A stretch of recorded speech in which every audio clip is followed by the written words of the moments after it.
जय गुरुदेव, जय गुरुदेव।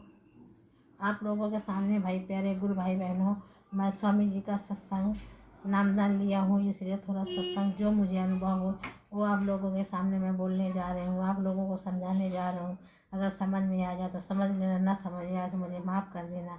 सबसे पहले मेरा चैनल है धरती 12 मौर्य 22, इसको ज़्यादा से ज़्यादा सब्सक्राइब करो। सब्सक्राइब करोगे तो आप लोगों तक नोटिफिकेशन पहुँचेगी, सब लोगों के पास मेरा चैनल पहुँचेगा, सभी लोग सत्संग का लाभ उठाएंगे। मेरे प्यारे गुरु भाई बहनों, मैं यही कहना चाहूँगी। स्वामी जी कहते थे सबसे पहले तो आप अपने तन मन को साफ सुथरा रखो, अपने तन मन को साफ सुथरा रखो। जब तन मन को साफ सुथरा रखोगे तभी तो किसी के वचनों को धारण कर पाओगे। तन मन नहीं साफ करोगे तो भाई किसी के वचनों को धारण नहीं कर पाओगे, क्योंकि आपने अपना मन तो खराब ही कर रखा है, तन खराब कर रखा है, अपने तन को कब्रिस्तान बना रखा है, तो कैसे किसी को बात समझ में आएगी।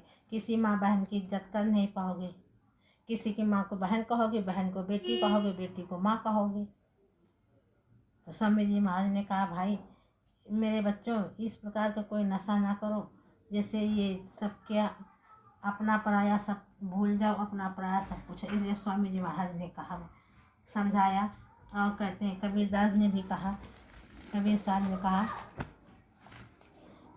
ने कहा मन मैला तन उजला और बबुला कपटी अंग। आप समझो, मन मैला तन उजला और बबुला कपटी संग, और तासों कौवा भला तन मन सब काला रंग। तासे कौवा भला तन मन एक रंग।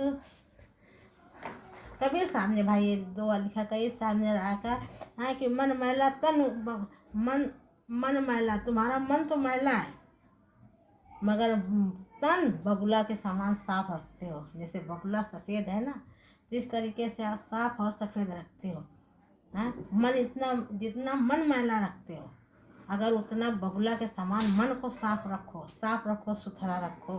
हैं और कहते हैं अगर इतना नहीं कर सकते हो तुमसे तो भला कौवा है, तुमसे भला कौवा है। कौवा काला, कौवा का काला मन भी है और कौवा काला भी है। वो दिखावा नहीं करता, वो काला है तो काला है। करता, कहते करता था क्यों किया, अब क्यों कर पछताए। करता था तो क्यों किया, अब क्यों किया कर पछताए। और पोया पेड़ बबूल का आम कहाँ से पाए। स्वामी महाराज कहते हैं कि तो जब मैं करना था तब तो करे नहीं। अब जैसे कहते हैं भजन करने की बारी आती है, संगत में सत्संग जाने की बारी आती, पूजा पाठ की बारी आती है, तो आप लोग क्या कहते हो? आप लोग कहते हो अरे अभी बहुत समय पड़ा है, अभी मैं कमा तो लूँ थोड़ा, जब कमा लिया तब कहा अरे अभी बहुत समय पड़ा, मैं अपने बच्चे की शादी तो कर दूँ, शादी कर दिया। कल अगर अभी बहुत समय पड़ा है, अभी मैं नाती नुतकों को पढ़ाना तो है, फिर जब पढ़ाने का बारी खत्म हो गई कल आप कर लो भाई। कल अरे आप अभी कहाँ करूँगी, मैं नाती की शादी करना है। नाती की शादी करने भैया आप इस स्थिति में आ गए कि अगर आपको राम कोई कहे भैया राम राम कहो तो आप मरा ही कहोगे, राम नहीं कहोगे, आप मरा ही आपके मुंह से निकलेगा। तो भगवान का नाम कैसे लोगे? उस सतपुरुष महाराज का कैसे पूजा भजन करोगे? उस सतपुरुष महाराज का कैसे पूजा भजन करो, आप ये बताइए। इसीलिए स्वामी महाराज ने कहा कि आप समर्थ हो, जीते जी मरने के बाद में किसी ने भगवान को मरने के बाद में किसी ने नहीं पाया। अगर पाया हो, आपके दादा गए, परवाजा गए, दादी गए, किसी आ करके आपसे कहा हो कि मैंने भगवान को पा लिया, मैं स्वर्ग गई हूँ, किसी ने कहा हो तो बताओ। इसलिए स्वामी जी कहते हैं बच्चा मैं हूँ, मैं अभी हूँ, अभी भगवान को पालो। अगर ये अब अभी मेरे सामने आपने नहीं साधना की, अभी मेरे सामने भगवान की प्राप्ति नहीं की, तो आप कुछ भी कर भी नहीं सकते, आप कुछ भी नहीं कर सकते, कुछ भी नहीं कर सकते हैं। तो अब आपके चरणों में, स्वामी जी के चरणों में मैं एक छोटी सी प्रार्थना भी रखना चाहती हूँ। मैं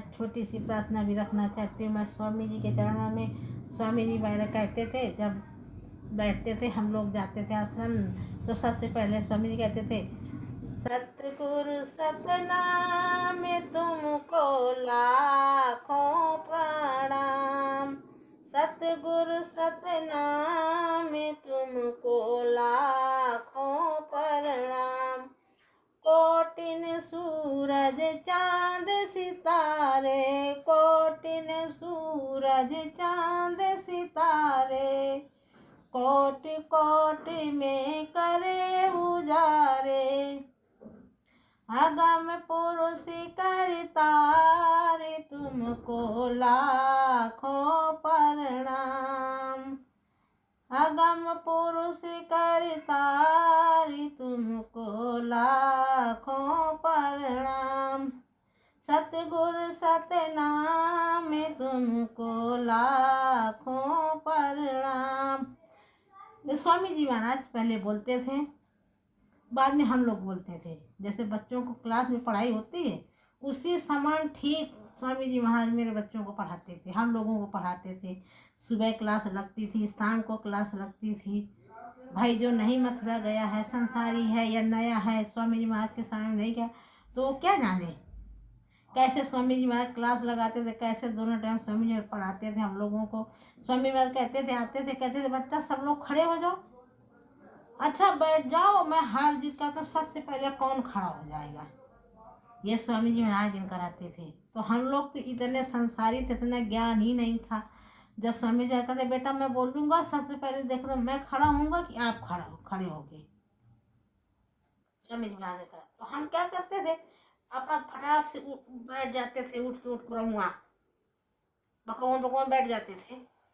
जब स्वामी जी कहते थे रेडी तो फटाक से आधे लोग तो जनता खड़ी हो जाती थी, आधी जनता बैठी रहती थी, स्वामी जी बैठे रहते थे। तो हम लोग कितने अज्ञान थे, तो स्वामी जी महाराज को इसी से आज्ञा मतलब ये भी लग जाता था आइडिया कि कितने संसारी इसमें है, कितने नामदानी है। जो संसारी है वो खड़ा हो गया फटाक से कि स्वामी से जीत जाऊंगा, और जो नामदानी वो समझता है कि हमारे परमात्मा है, परमात्मा आज से अंत का भ्रमण करने वाले, इनसे हम जीत जाएंगे। हमें ऐसा नहीं करना चाहिए, हमें नहीं खड़ा होना चाहिए। इसके बाद जब मैंने देखा कि आधी जनता खड़ी हुई आधी नहीं खड़ी हुई, लेकिन स्वामी जी ने ये बात नहीं कही कि आप लोग का ये कहा कि बैठ जाओ बच्चों। फिर मेरे मन में ख्याल आया कि ऐसा स्वामी जी महाराज ने क्यों कहते हैं कि, तो स्वामी जी महाराज की ये देख रहे हैं संसारी कितने हैं, कितना जब दूसरे दिन कराते या एक दिन छोड़ के कराते तो जनता और कम हो जाती थी खड़े होना, भाई उनको अनुभव हो जाता था। तब जब 2 4 6 दिन कराते थे तो जनता कम हो जाती थी। तब स्वामी जी महाराज कहते हैं देखो बच्चों ये फसल है, फसल धीरे धीरे फूलती है और धीरे धीरे फूलती है तब उसमें फल लगता है, और जब फल लगता है तो एक दिन में फल नहीं समाप्त होता है, धीरे धीरे फल लगता है, धीरे धीरे फल का लाभ होता है। तो भी हम लोगों को समझने का मतलब ज़्यादा नहीं समझ पाते थे, लेकिन एक दूसरे जब बातें करते थे समझते थे स्वामी जी का कहने का क्या मतलब है कि जीवों को एकदम से कोई नहीं पकड़ सकता, ना पकड़ा है।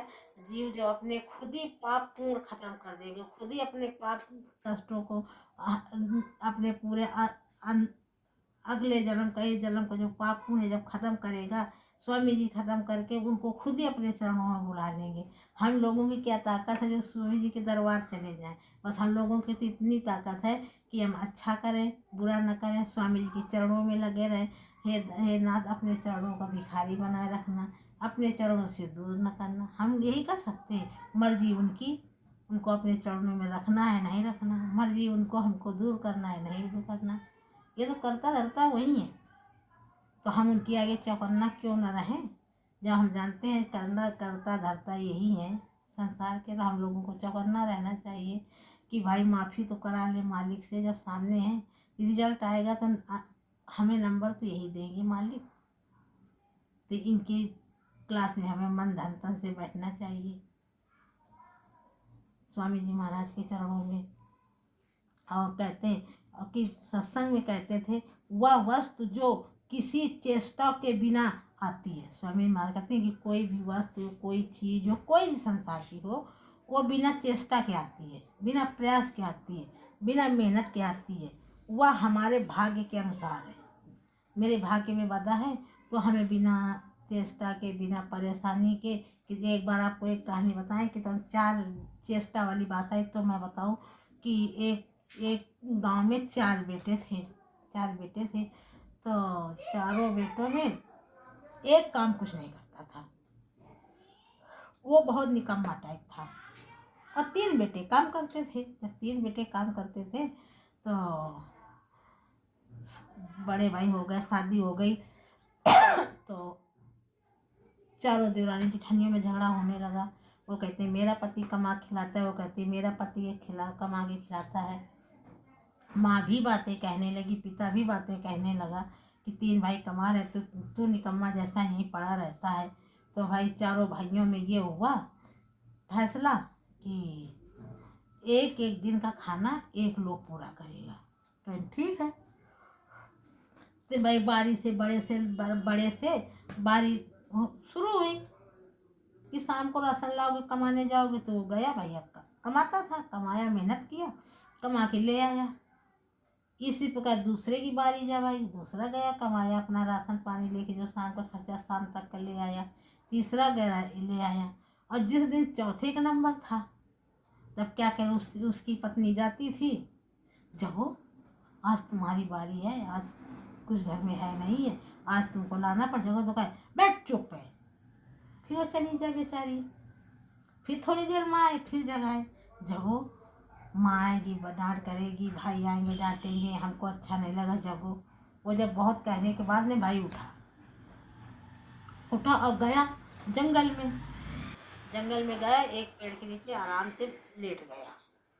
अरे देखा जाएगा, होगा जो भाग्य में रचा होगा वो देखा जाएगा, मैं तो सो रहा हूँ, मुझे नींद आ रही।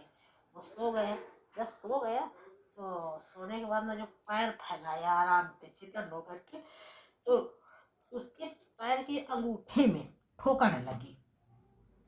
तो उसको गुस्सा आई, कहने लगा घर में मेरी पत्नी भगाया, ठोकर मारा, यहाँ लेटा हूँ तो साली गुट्टी मुझे ठोकर मार रही है।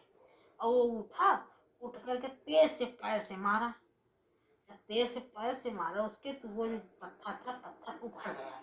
पत्थर उखड़ गया, पत्थर उखड़ा तो उसमें चमक लगी। जब चमक लगी तो उसने कहा ये क्या है। उसने वहाँ भैंस चराने वालों को बुलाया, कर इधर आओ।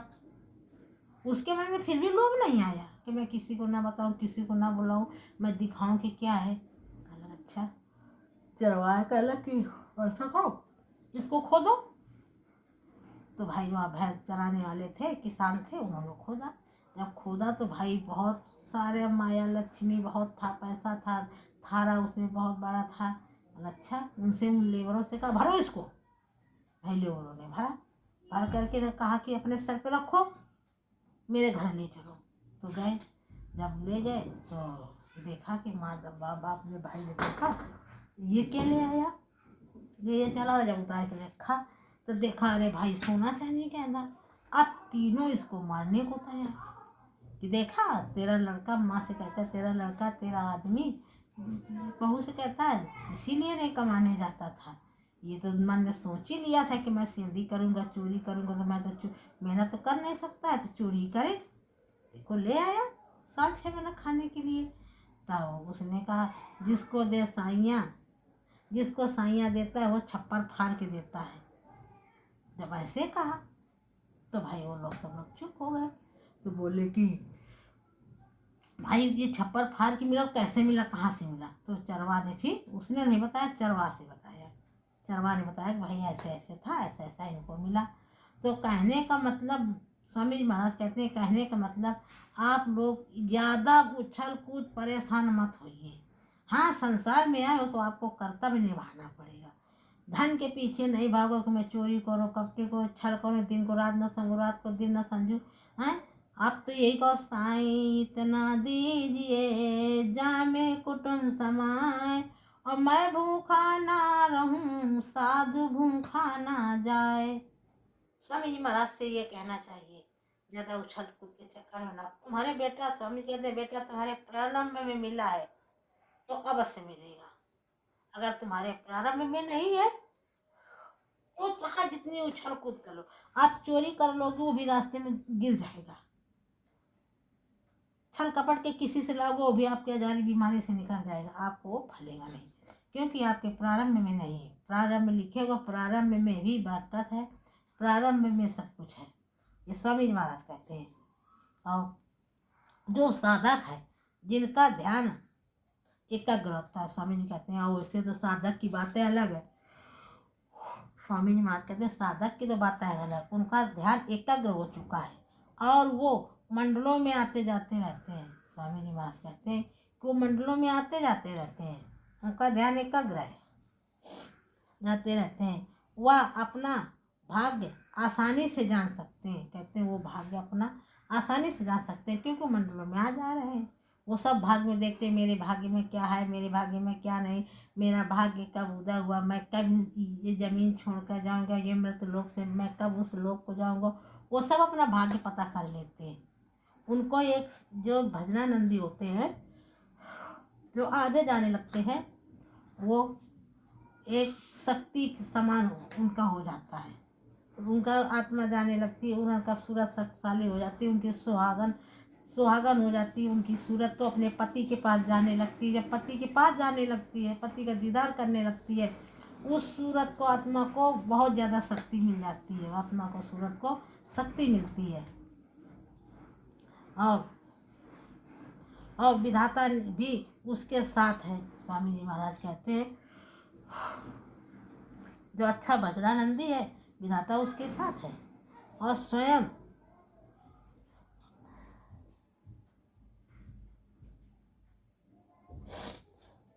और स्वामी जी कहते हैं प्रारंभ में जो कुछ लिख पढ़कर रख दिया गया है, स्वामी जी कहते हैं तुम्हारे प्रारंभ में, वैसे तो तुम्हारे प्रारंभ में जो लिख पढ़कर रख दिया गया है वो तो अवश्य मिलेगा, चाहे जैसे मिले, आप कमाओ न कमाओ, जाओ न जाओ, जिस तरीके से रास्ता में लिखा है उसी तरीके से आपको मिलेगा, उसे कोई काट नहीं सकता है। स्वामी जी उसे कोई नहीं काट सकता है। और अपने प्रारंभ पर विश्वास रख करो। स्वामी जी कहते हैं अपने प्रारंभ पर विश्वास रखो कि अगर मुझे भीख मांगना प्रारंभ में लिखा है तो चाहे जितनी मेहनत करो भीख ही मांगोगे। अब आपके प्रारंभ में राज करना लिखा है तो जब राजयोग का समय आ जाएगा तो आपको राज्य ही मिलेगा। और लालच करोगे तो धोखा खाओगे। स्वामी महाराज कहते हैं कि स्वामी महाराज कहते हैं कि ज़्यादा लालच करोगे तो धोखा खाओगे। स्वामी जी महाराज कहते हैं कि ज़्यादा लालच करोगे तो धोखा खाओगे, ज़्यादा सामान इकट्ठा करोगे तो झूठ बोलकर सामान इकट्ठा करोगे, धन झूठ बोलकर इकट्ठा करोगे, किसी को छल करके इकट्ठा करोगे तो किसी के धोखाधड़ी बेईमानी करोगे, इससे चोरी ठगी करोगे तो वह धन एक ही झटके में चला जाएगा। ये स्वामी जी महाराज कहें कि वो धन एक ही झटके में चला जाएगा, इसके और चला जाएगा। और स्वामी जी कहते हैं जब स्त्री अपने चला जाएगा, और एक नियम ये है स्वामी जी ने बताया कि जब कोई स्त्री, कोई भी स्त्री हो, किसी के घर में हो, जब स्त्री पति की इज्जत न करे, पति से बढ़कर ज्यादा बोले, पति को तड़ातड़ जवाब दे, ये स्वामी जी महाराज का कि रुतबा अपना दिखाती है, अपना रुतबा भी जाती है, अपने आप को लगाती है। और वो मनुष्य सिर्फ अपना पेट धारण करता है, अगर वो आदमी अपना पेट धारण करता है तब स्त्री ऐसा करती है तो जायज है उसको करना। यदि वो आदमी कमाने वाला है, पुरुष व्यक्ति अच्छा है, अच्छा कमा रहा है, और वो फिर पेट सबका भरता है, बाद में अपना भरता है, सबका पालन करता है, बाद में पालन करता है, तो उसका सत्कार भगवान करते हैं। और उसकी अगर पत्नी, ऐसा अच्छा आदमी होता है, अगर उसकी परिवार में उसकी पत्नी ऐसी है तो कहते हैं परिवार को, जिसका परिवार बिखर जाए और घर में फूट हो जाए, घर में फूट हो जाए, पति का कहना ना माने, जो औरत, जो इसकी पत्नी अपने पति का कहना ना माने, बल्कि पति के ऊपर अपना रुआब जमाए, पति के ऊपर अपना रुआब जमाए और रुतबा भी दिखाए और पति के सामने ऊंची जगह पर बैठ जाए। हमेशा पति नीचे बैठा, वो सर से ऊपर चढ़ के बैठ जाए, ऊंची जगह पर बैठ जाए, बैठती है। चाहे पति भले जमीन पर बैठा हो, ये स्वामी जी महाराज कि पति जमीन पर बैठा हुआ है, सरदा ऊपर बेड में चढ़ के बैठ गई है और उसके स्त्री पर ऊपर बैठी हो, तो तब ऐसा समय आ जाएगा। स्वामी जी महाराज कहने लगे तब ऐसा समय आ जाए तो सब समझ लेना चाहिए। जब ऐसा समाज, जिसके घर में ऐसी पत्नी हो, जिसके घर में ऐसी औरत हो, जिसके घर में ऐसी औरत का दर्जा लक्ष्मी को कहा गया, औरत का दर्जा लक्ष्मी को कहा गया है। औरत को शांत स्वभाव, एकाग्र रहना चाहिए। कोई चार बातें कहता है उसको सुनना चाहिए, इसके बाद में प्रेम से आसानी से अपनी बात बताना चाहिए, किस जगह ऐसा ये है, लेकिन तड़ातर नहीं करना चाहिए। ये स्वामी जी महाराज ने कहा कि ऐसा जब आ जाए तो ये समझना चाहिए धन का अस्तित्व समाप्त हो जाता है। मेरा धन का अस्तित्व समाप्त हो जाता है, मेरा घर का बेव्यवहार घर में होने लगता है, घर में फुटियाँ फैलने लगती, घर में की बरकत चली जाती है। स्वामी जी महाराज ने कहा कि घर के इसलिए इसीलिए तो कहा गया है कि घर की औरत ही लक्ष्मी होती है। लक्ष्मी ही जब कुलक्ष्मियाँ कर रही है तो लक्ष्मी कैसे घर में वास करेगी। मेरे भाई बहनों, प्रेमी सत्संगी हो, गौर से सुनना और इस बात को अपने घर में गौर से ये जरूर सुनाना कि देखो सत्संग में क्या कहा गया है, स्वामी महाराज ने क्या कहा है। ऐसा नहीं कि अगर ये घर की लक्ष्मी है, ये कम बोलेगी तो कोई इसको खा जाएगा। ऐसा नहीं कि कम करेगी तो इसको कोई सामान नहीं देगा। अरे तुम कम बोलोगे तो तुम्हें तो परिवार वाले और प्यार करेंगे। तो सब करोगे तो तुम्हें एक दिन गलत कोई कहेगा और तुम नहीं बोलोगे तो वो तो अपने मन में एहसास करेगा कि हाँ इस जगह देखो गलत है, लेकिन वो कुछ बोलती नहीं है। उसको एहसास होगा अपनी गलती का, तो तुम सब्र करो। मैं यही सभी सारी अपनी बेटियों से समझाना चाहती हूँ कि सब्र करना सीखो। ये स्वामी जी महाराज का कहना है। स्वामी महाराज ने कहा साधक अभ्यासी प्रेमी एक दूसरे की संभाल करते हैं। स्वामी महाराज का जैसे अभ्यासी जो सत्संगी होते हैं, भजनानंदी होते हैं, वो एक दूसरे सत्संगी की संभाल करते हैं। अगर तुमसे कोई गलती हो रही है, वो देख रहा है भजनानंदी है कि उससे वो भजनानंदी तो है मगर उस गलती इस जगह कर रहा है, तो एक दूसरे की संभाल करते हैं। जब एक सत्संगी बताए कि तुम बुरे रास्ते पर जा रहे हो, फिर वो सत्संगी बताता है तुम बुरे रास्ते पर जा रहे हो, ये गलत रास्ता है, उसको छोड़ देना चाहिए। अगर सत्संगी कह दे कि गलत रास्ता है, आप गलत रास्ते पे जा रहे हो, तो भजनानंदी है तो उसकी बात मान करके, प्रभु की आज्ञा मान करके उसको छोड़ देना चाहिए। और हम लोगों को सत्संगी की बड़ी मदद मिलती है। हम लोगों को भाई सत्संगी के गुरु भाई है, जो सत्संगी है, हमें बहुत बड़ी मदद होती है। जो भजनानंदी होते हैं, सत्संगी जो भजनानंदी होते हैं, वही संभाल की ही मदद करता है। जो सत्संगी भजनानंदी होता है वही एक दूसरे के संभाल की मदद करता है। वो तो अपने प्रभु की दया, प्रभु कहते हैं कि एक दूसरे की मदद करो, लेकिन वो भजनानंदी हो गया तो उसको सब कुछ दिखता है कि गलत कर रहा है, तो इसलिए उसके संभाल की मदद करता है। और भजनानंदी साधक की तो और बात है, भजनानंदी साधक की तो बात ही और है। उसकी रहनी गहनी सहनी खान पीना सब न्यारा है भाई, भजनानंदी का सब न्यारा, उसकी तो बात ही और है। उसे घमंड नहीं रहता है। स्वामी महाराज कहते हैं उसे जरा से भी घमंड रहना। आप भजनानंदी को सबसे पहले पहचानना, उसे घमंड जरा से नहीं रहता, किसी चीज से घमंड नहीं रहता। न परिवार से, न धन से, न दौलत से, न संगत से, न अपने भजन से, न स्वामी जी के प्यार से, उससे कोई घमंड नहीं रहता। वो तो एक समान हो गया रहता है। और वो सादगी में रहता है, वो एकदम सादगी में रहता है और दूसरों की मदद सभी की करता है। छोटा हो या बड़ा हो, उसे सिर्फ गुरु भाई मानना चाहिए। वो छोटा हो चाहे बड़ा, उसे अपना गुरु भाई ही मानता है। छोटे को छोटा नहीं समझता, बड़े को बड़ा सिर्फ मानता है कि मेरा ये भाई है, मेरा है। और कहते हैं गुरु शब्द को याद करोगे तो माया अपना जाल फैलाती है। जब कहते हैं नया नया नामदानी होता है ना, ये संसार है तो माया जो है, माया है, ये अपना जाल फैलाती है, आपको जगड़ने के लिए फैलाती है, आपको परेशानी देगी, आपको बीमारी देगी। जब संगत से जुड़ोगी ये अपना काम करना शुरू कर देती है। और जो कच्चा साधक होता है वो फंस जाता है, जो कच्चा साधक होता है फंस जाता है। वो कहता है अरे हम सत्संग गए थे, जय गुरुदेव के यहाँ गए थे तो ऐसा हो गया, हमें कुछ नहीं मिला, हमें कुछ बरकत नहीं होती। हो तो माया का जाल भी खा रहा है, माना ने अपने बस में कर लिया। इसीलिए जो साधक होता है, अच्छा भजनानंदी होता है, वो किसी के दबाव में फंसता है। माया को यूँ जकाड़ के फेंक देता है, हट तू।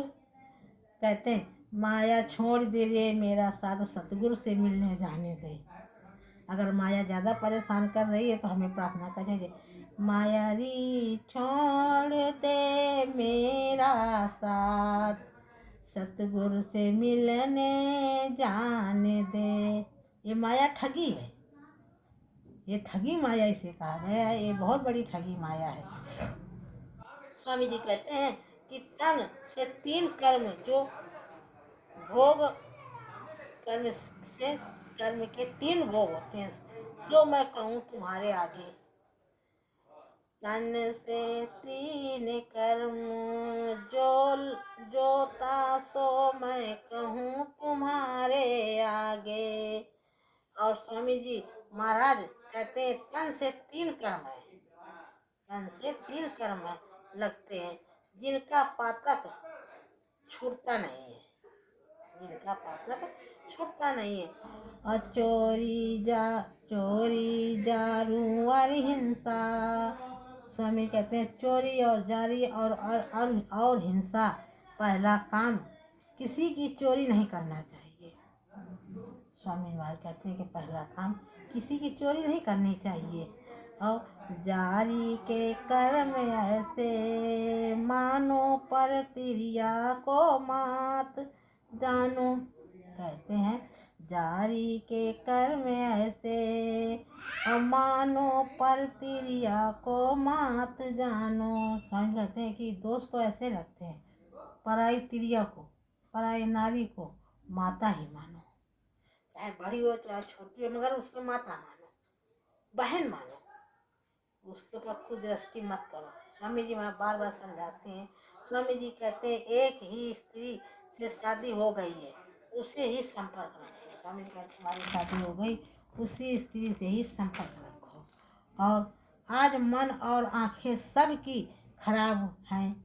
स्वामी जी कहते हैं आज तो आंखें मन सबकी, क्योंकि भजन कर नहीं सकते हो, असली रास्ता तुम पकड़ नहीं सकते हो, तो आंखें तो खराब हो ही जाएंगी। लोग समझते हैं सृष्टि भोग के लिए सारी है, कहते हैं कि सृष्टि भोग के लिए है, ध्यान भजन को कुछ समझते ही नहीं है और सोचते हैं ये सृष्टि भोग के लिए सारी है।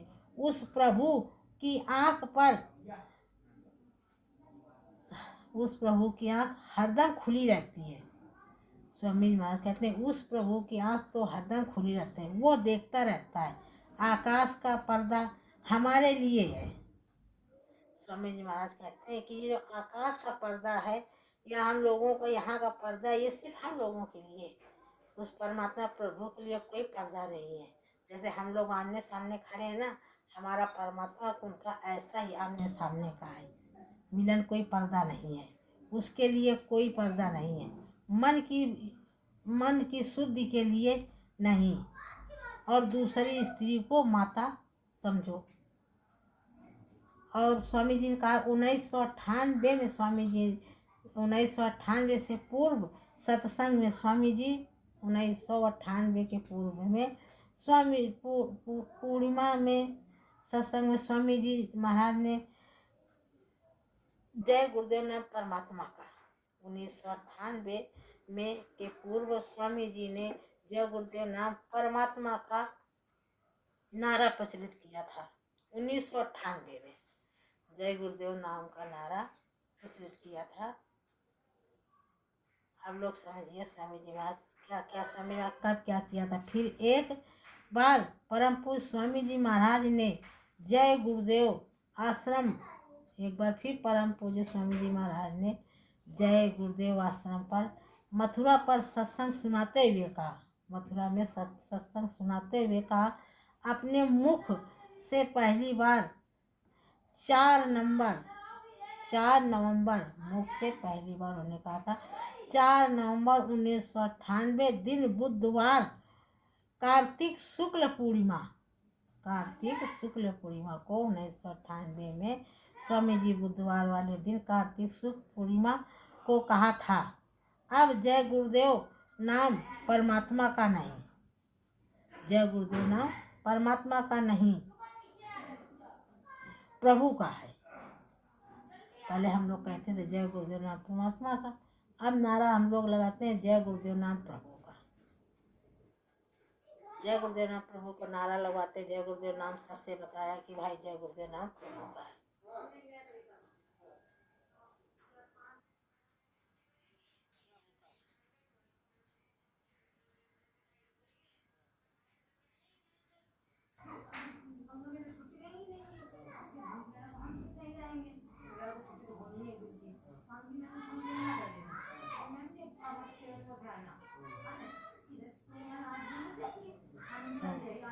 जय गुरुदेव परमात्मा के नारे के स्थान प्रभु का नारा लगाया गया।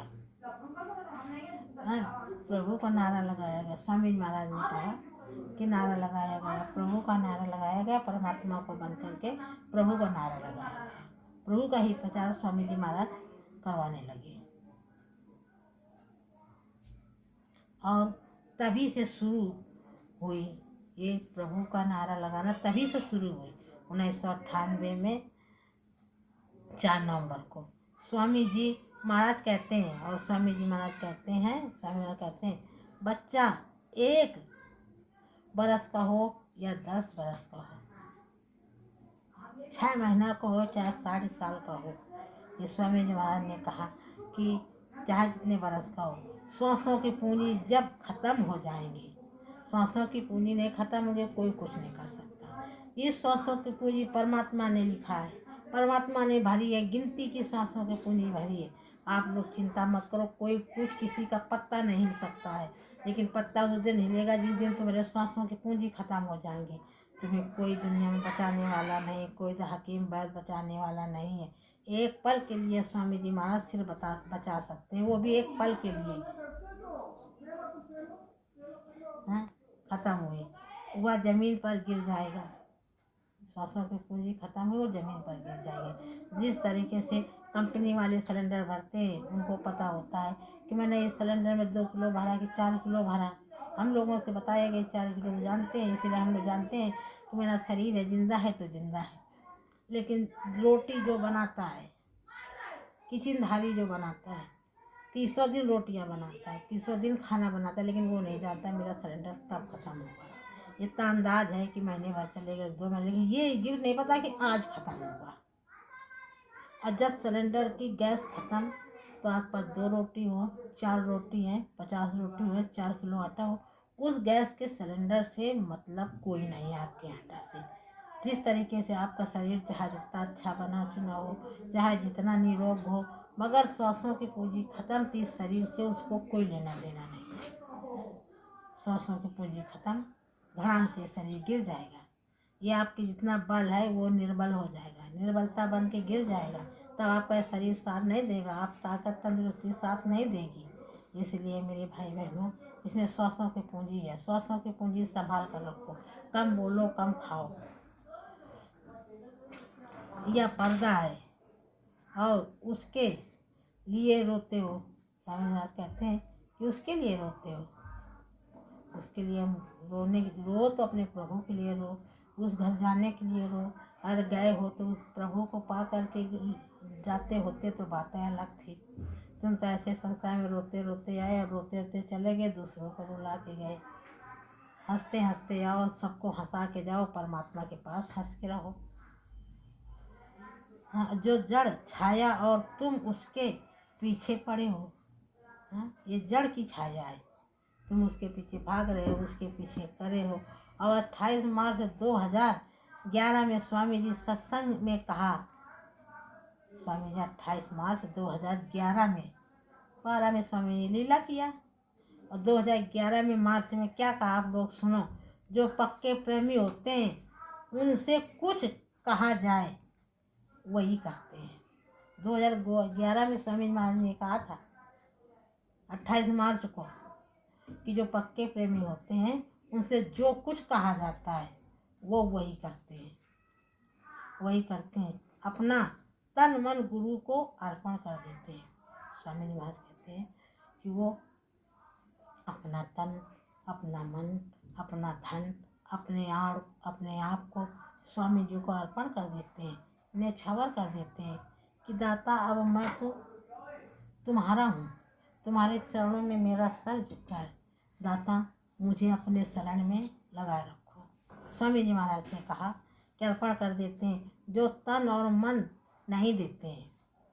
स्वामी जी महाराज कहते हैं जो तन मन धन नहीं देते हैं उनसे जो कुछ कहा जाए वो नहीं कर सकते, वो भी नहीं कर सकते। जो तन नहीं देते, धन दे देते, मन दे देते, उनसे आज्ञा सेवा कुछ भी कही जाए वो कुछ भी नहीं कर सकते, कुछ भी कर ही नहीं सकते। ये स्वामी जी महाराज ने कहा कुछ भी नहीं कर सकते, नहीं कर सकते हैं। और मन उसको बहका देता है। स्वामी जी महाराज कहते हैं भाई देखो तो गुरु भक्ति सच्ची की नहीं है, गुरु भक्ति सच्ची की नहीं है तो उसका तो मन साथ दे रहा है।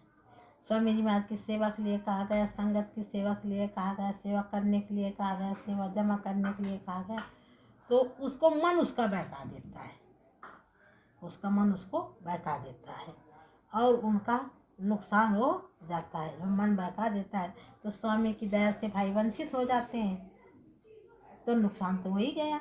जहाँ स्वामी जी की दया मिलनी थी वहाँ नुकसान हो गया। इसलिए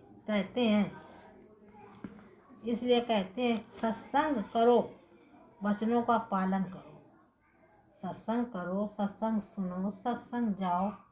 स्वामी जी महाराज कहते हैं कि सत्संग जाओ, आप सत्संग सुनो तो आप वचनों को पालन करो, वचनों को धारण करो, वचनों को अपने आप उतारो, अपने अंदर उतारो। ये स्वामी जी महाराज कहते हैं। तन मन को कुर्बान करो, स्वामी जी की आगे अपने तन मन को कुर्बान करो, ये स्वामी जी महाराज कहते हैं। करो ऐसा कोई खराब ना नशा करो। स्वामी जी महाराज ये भी कहा है कि मेरे भाई मेरे बच्चों ऐसा कोई खराब नशा ना करो। फिर स्वामी जी महाराज ने कहा था 28 मार्च को 2011 में फिर स्वामी जी महाराज ने कहा मार्च में, बच्चा ऐसा कोई नशा ना करो उसमें मन और बुद्धि खराब हो जाए। मन और बुद्धि खराब हो जाए। स्वामी जी महाराज ने कहा कि बच्चा ऐसा नशा ना करो और सेवा करो, सबकी सेवा करो, अपने आने जाने वालों की सेवा करो, अपने घर वालों की सेवा करो, अपने माता पिता की सेवा करो, संगत की सेवा करो, अपने गुरु की सेवा करो, अपने गुरु की आज्ञा का पालन करो। मन जड़ है, स्वामी जी महाराज कहते हैं ये मन जड़ है लेकिन मामूली नहीं है। ये मन जड़ रूप, ये मामूली नहीं है, मन जड़ और मन चलाएमान है। स्वामी कहते हैं ये मन चलाएमान है, इसको बस में करना कोई मामूली काम नहीं है। बस में कर सकते हैं तो केवल संत कर सकते हैं, संत ही बस में करा सकते हैं। अब तुम्हें अगर बस में कराना है तो संत से ही माफ़ी मांगिए, संत ही मन को तुम्हारे बस में करा सकते हैं। चलाएमान है, हवा से भी ज़्यादा मन इतना चलाए माना। हवा को देख पाते हो कितनी तेज चलती है, कोई दिखती नहीं दिखती, उससे भी ज़्यादा चलाएमान संत तेज होते हैं।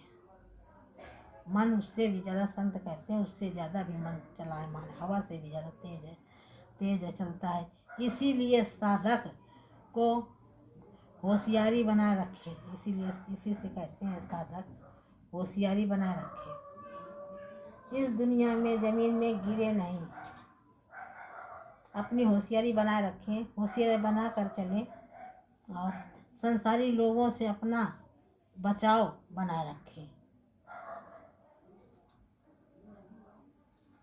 और स्वामी जी महाराज कहते हैं कि संसारी लोगों से अपना बचा कर अपने आप को रखो, जितना हो सके उतना उनसे बच सको।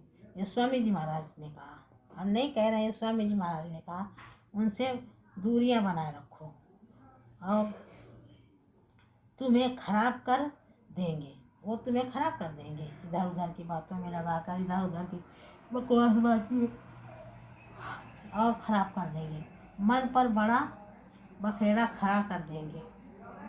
और तुम्हारे मन पर बड़ा बखेड़ा खड़ा कर देंगे। आपको इतना भरमाएंगे, इतना भरमाएंगे, इतना संसार की बातें करेंगे, इतना दुनिया की बुराई करेंगी, आपका मन खराब हो जाएगा। आप इतना भरमा देंगे। इसलिए स्वामी जी महाराज कहते हैं कि संसार के लोगों के चक्कर में मत पड़ो, आपको इसी में भरमा देंगे। इसलिए कहते हैं आप बराबर गुरु का चिंतन करो। सतारे हो, काम से फ्री हुए हो, आदमी भटक रहा है, दुख, मन खिन्न है, मन लग नहीं रहा, तो गुरु जी का ध्यान करो, अपने उस प्रभु का दीदार करो, अपने उस प्रभु के चरणों को देखो, तो आपका थोड़ा मन शांत हो जाएगा। ये स्वामी आप पर किसी प्रकार का असर नहीं होगा। स्वामी महाराज कहते हैं आपका ऊपर किसी प्रकार का असर नहीं होगा। और स्वामी जी कहते हैं, मैं स्वामी जी के चरणों में फिर एक छोटी सी प्रार्थना करना चाहती हूँ। स्वामी जी के चरणों में मैं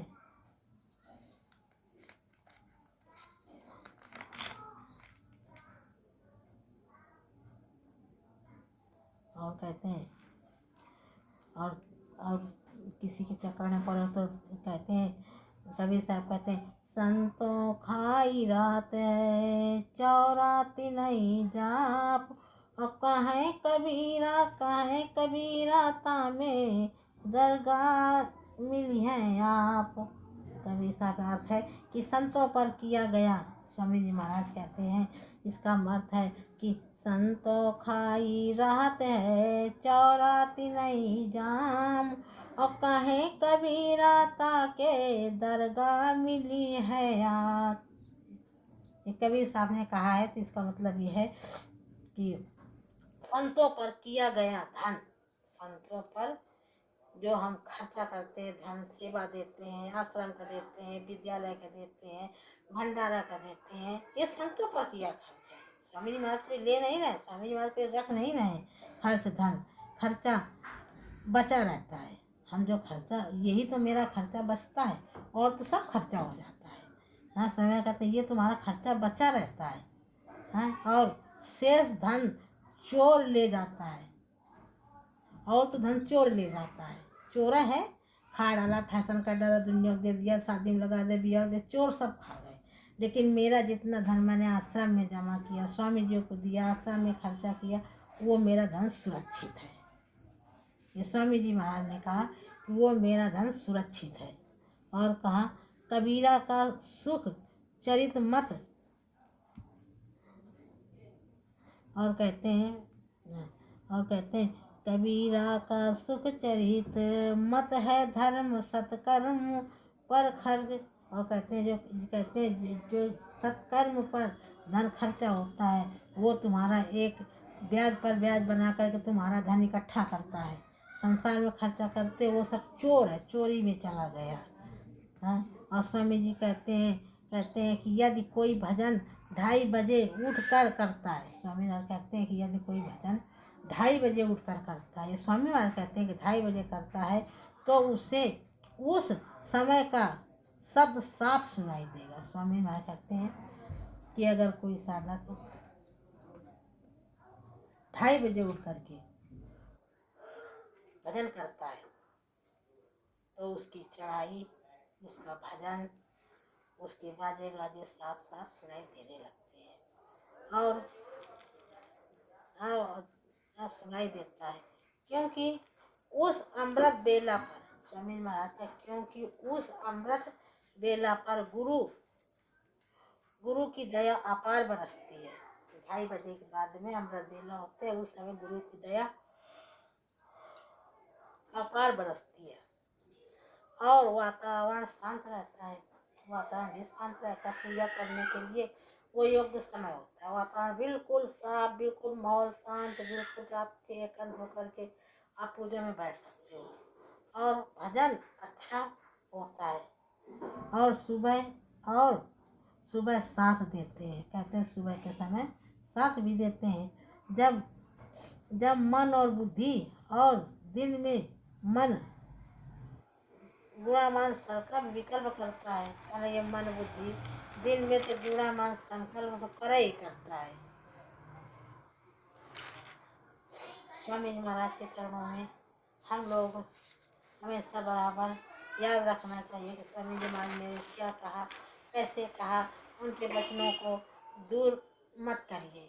उनके वचनों को तो 24 घंटा अपने ऊपर उतार। जैसे हम 3 बार खाना खाते हैं, उसी तरीके से हमको 4 बार कम से कम गुरु के वचनों को धारण करके अंदर उनको भोजन की तरीके करना चाहिए। उनको अंदर भोजन की तरीके करना चाहिए। 4 बार 3 बार खाना खाते हो तो 4 बार का प्रभु का धारण नहीं कर सकते हो अपने मन के अंदर। अपने आत्मा पेट नहीं भर सकते हो, आत्मा का पेट नहीं भर सकते हो।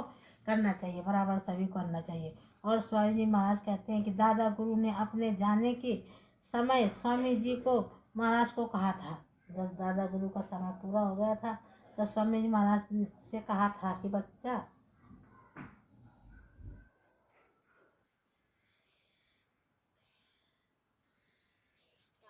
देखो, मथुरा के उस पीछे मेरा चिन्ह बनवा देना। अगर ये नहीं कहा था कि मेरा बनवा देना, अपना बना लेना, उन्होंने कहा मेरा चिन्ह बनवा देना। तो स्वामी जी महाराज ने अपने दादा गुरु को, अपने गुरु का सम्मान किया, चिन्ह खड़ा करा दिया। लेकिन मालिक ने ये तो कभी नहीं कहा कि बच्चों मैं चला जाऊंगा तो मेरा भी खड़ा करना। स्वामी जी महाराज अपने जाने की बात कभी कही?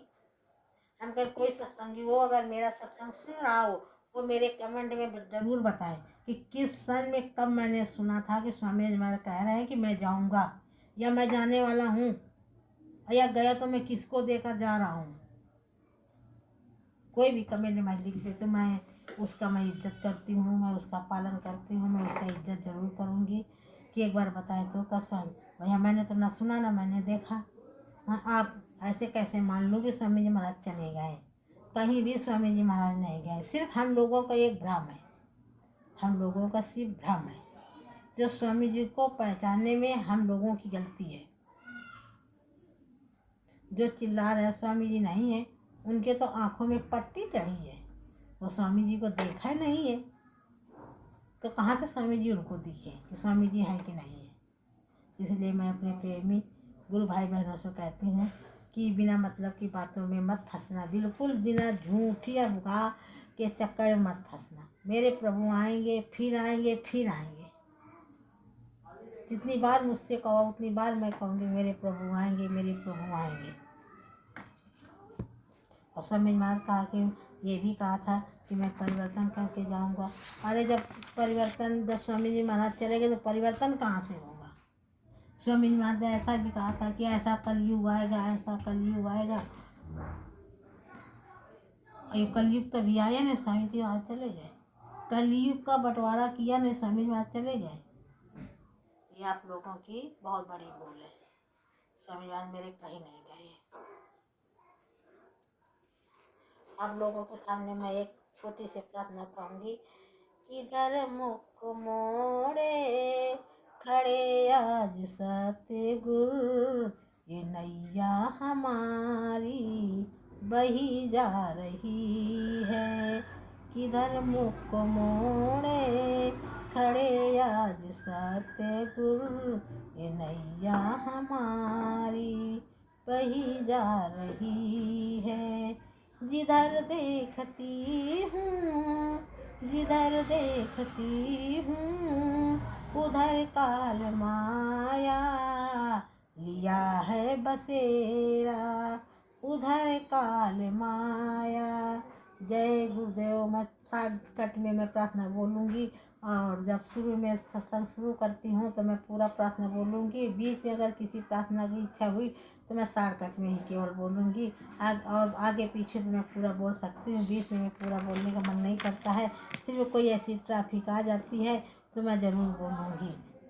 जैसे कहते हैं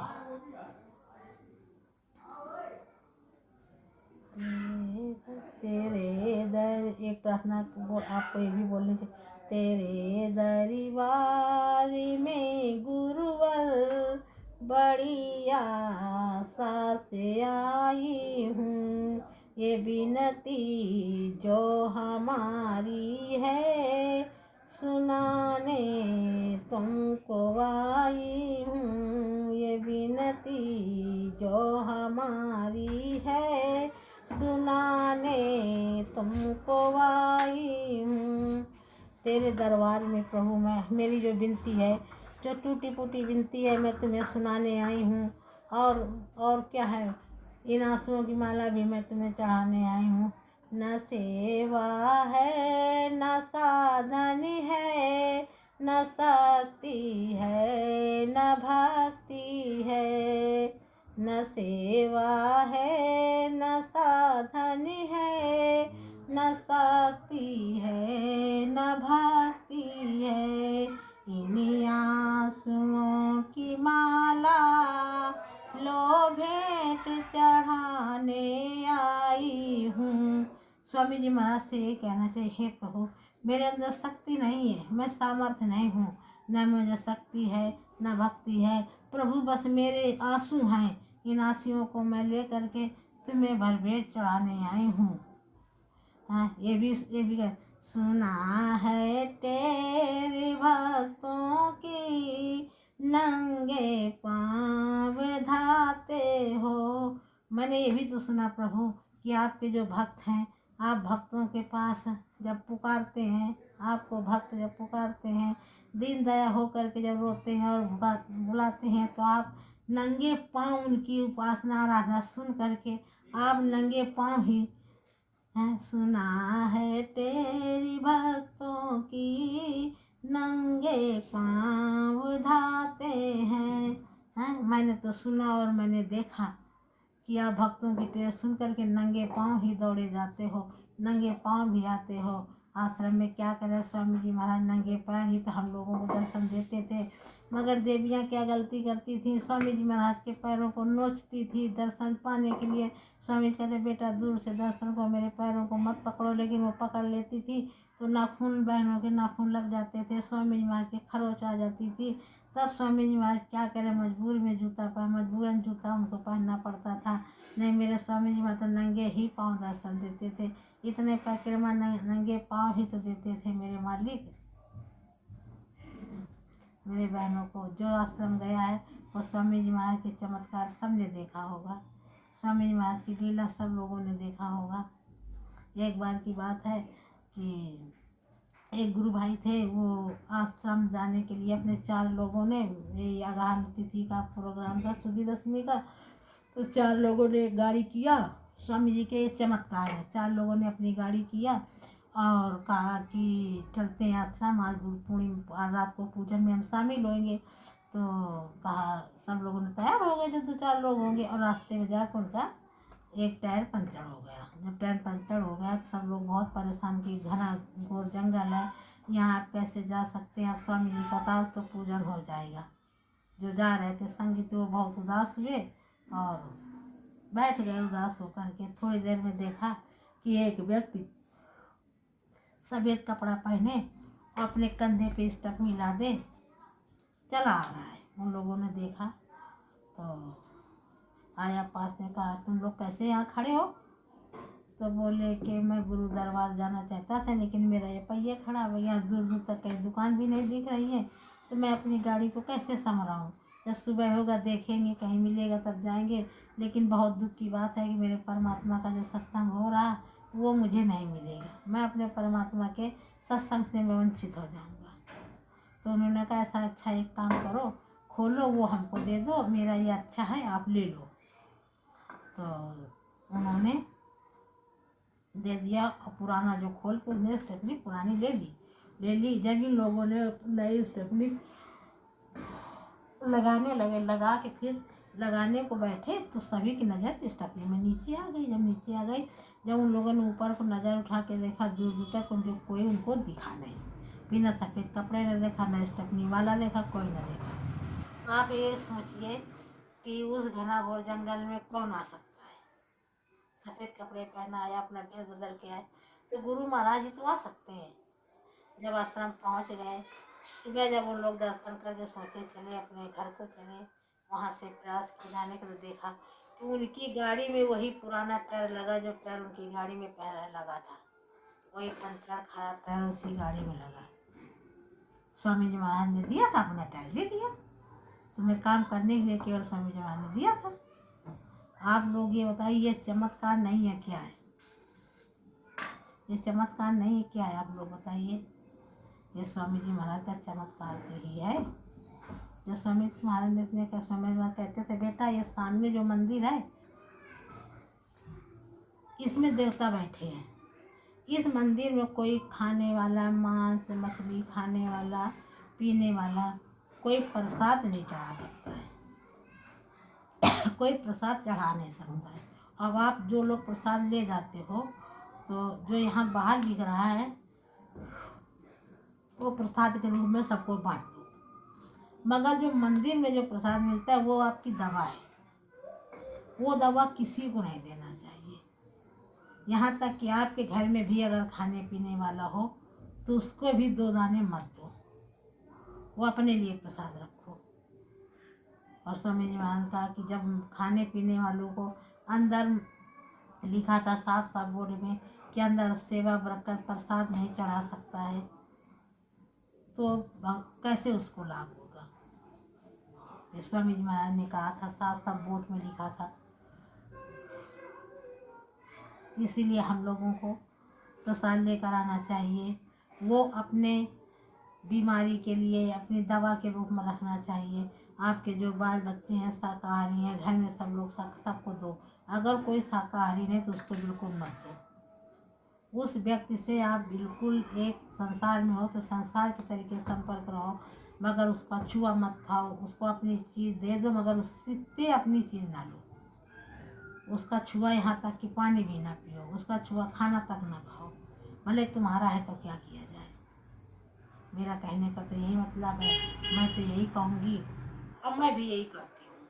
जो बात साफ है मैं कह भी रहा हूँ, यही मैं करती हूँ। मेरे भाई बहनों गुरु बहनों, आप भी यही करो। ये नहीं सोचो कि भाई अब बाहरी आदमी पीता है या बाहरी आदमी खाता है या बाहरी का आदमी खाने वाला था, आप उससे तो परहेज कर रही हो। उससे तो परहेज कर रही। यदि आपके घर में कोई नहीं आज पीता, पहले पीने वाला था, आज नहीं खाता, पहले खाने वाला है, वो स्वामी जी से नाम दान तो लिया नहीं। स्वामी से नाम दान लेके अपने शरीर को शुद्ध तो कराया नहीं। तो अशुद्ध तो आज भी है, भले आज ना खाता पीता हो मगर वो अशुद्ध तो है। फिर भी उसके हाथ का नहीं खाना पीना चाहिए। जितना संसार में आए हो उतना लगा रखो और रख के लगाओ। अपना धीरे धीरे अपना काम करते रहो। अपने अपने घर की जाने की तैयारी भाई करो। ये संसार के सब बच्चे हैं, संसार के पति हैं, लेकिन जो तुम्हारा परम पिता परमात्मा पति है, अपने उस प्रीतम के लिए याद करो। प्रीतम की रोज खुशियाँ मनाओ, प्रीतम से अपने रोज मिलो। साधन भजन करो तो प्रीतम से रोज मिलो। अरे संसार का पति अगर 1 घंटे के लिए 1 दिन के लिए नहीं है तो तुम लोग फड़फड़ा जाती हो बहनों, तुम लोग फड़फड़ा जाती हो। और जो तुम्हारा प्रीतम है ईगो से तुमको नहीं मिला। तुम्हारा जो असली प्रीतम है, तुम्हारा जो असली पति है, वो तुमको ईगो से नहीं मिला। तुमको उस अपने पति की नहीं याद आ रही है।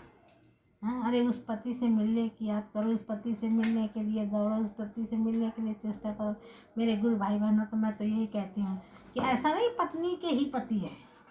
जो मेरे गुरु भाई भी हैं उनके अंदर जो जीवात्मा बैठी है वो भी एक स्त्री है। जीवात्मा स्त्री है। जो आत्मा तो उसके ये भी पत्नी है। दुनिया संसार में केवल पुरुष है, लेकिन भगवान के दरबार से इसके अंदर जो बैठी वो भी सूरत है। तो उसकी भी आत्मा पति अपने सूरत की पत्नी से मिलाना चाहिए, अपनी पत्नी से मिलना चाहिए। हाँ, केवल देवियों के लिए नहीं है। चीज तो एक ही है, सूरत तो सबके एक ही है। तो सूरत को तो अपने पति के पास मिलाना चाहिए सभी को। मेरे गुरु भाई बहनों सभी को सोचना चाहिए। ये मत सोचो, कोई भाई न सोचे कि चलो पति संसार में होते हैं तो स्त्रियों के लिए पति केवल बनाए गए हैं। तुम्हारे जो शरीर में जीवात्मा में तीसरी अंदर में जो तीसरी आँख में जो सूरत बैठी है जागती है, ये भी एक पत्नी है। अपने पति के लिए सुहागन जब बन जाती है ये जीवात्मा तो अपने पति के लिए रोती है। तो अपने पति के लिए उससे भी मिलो। तुम भी अपने पति से मिलो, तुम्हारे भी पति हैं। यहाँ तो पत्नी है लेकिन असली के पति पुरुषों तुम्हारे भी पति हैं। अपने उस पति से मिलो, दीदार करो अपने पति का। ये तो पति संसार में जब बसाया, संसार बसाया, आया संसार बसाया, हम भी संसार बसाया, मिला क्या? ठोकरे मिलती है और मेरे गुरु भाई बहनों कुछ नहीं मिलता, सिर्फ ठोकरे मिलती। संसार में आए हो तो केवल ठोकरे खाने के लिए, और ये ठोकरे खा करके अगर आपने काम बना लिया तो आपका उद्धार हो गया। अगर ठोकरे खाने से हिम्मत हार गए तो अपने मालिक से, अपने प्रभु से, उसको दीदार के लिए ये सोचो, संसार में आप ये सोचो कि जब एक लैन बेलैन लड़की हो जाती है या किसी की पत्नी लैन बिलैन हो जाती है, उसको मारो चाहे काटो, वो भागती है मिलने के लिए, चाहे रात हो चाहे दिन हो। इसी तरीके से ये सूरत है, सूरत है परमात्मा होती है। जब मीराबाई की सूरत जाग गई थी, मीराबाई की सूरत जाग गई थी तो मीराबाई कैसे रोती थी, मीराबाई कैसे तड़पती थी, उस अपने पति से मिलने के लिए, दीदार करने के कैसे 12 बजे रात में घर से भागती थी। तब उसके पति है, उसके देवर है, सब लोगों ने उसके ऊपर बहुत गलत गलत लक्षण लगाए कि ये उल्टी है, ये अच्छी नहीं है, इसका आचरण नहीं अच्छा है, ये पता नहीं किससे मिलने जाती, इसका व्यवहार गंदा है, ये उसके घर वाले। इसलिए मैं भाई बहनों यही कहूँगी कि आप लोग भी मीराबाई बन जाओ, आप लोग भी मीराबाई बन जाओ, इस संसार में मत फंसो। मैं यही से अपनी वाणी को विराम देती हूँ। आप लोगों को अगर हमसे कुछ अच्छा ना हुआ, आप लोगों को कुछ मेरे बोलने में गलती हो गई हो तो आप लोग मुझे माफ़ कर देना। जय गुरुदेव, जय गुरुदेव, जय गुरुदेव।